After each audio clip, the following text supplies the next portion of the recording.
A Turkish academic said the United States is politicizing COVID origin tracing and the so-called lab leak theory has no factual or scientific basis.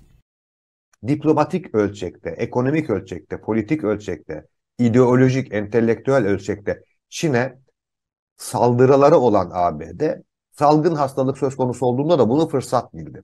Bu yaklaşımını medya üzerinden, akademi üzerinden, düşünce kuruluşları üzerinden, istihbarat kanallarıyla, yani ABD'nin etkili olduğu bütün mecralarda devreye soktu ve bir kere bu ABD'nin bilimden ne kadar koptuğunu gösteriyor.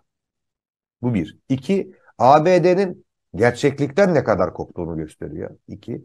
Üç, ABD'nin Çin'den ne kadar korktuğunu ve Çin'i ötekileştirmek, Çin'i düşmanlaştırmak, Çin'i şeytanlaştırmak, Çin'i itibarsızlaştırmak için neleri göze aldığını gösteriyor. Aklı ve bilimi önceleyen insanların ABD'nin bu tarz saçmalamalarına itibar edeceğini, prim vereceğini düşünmüyorum.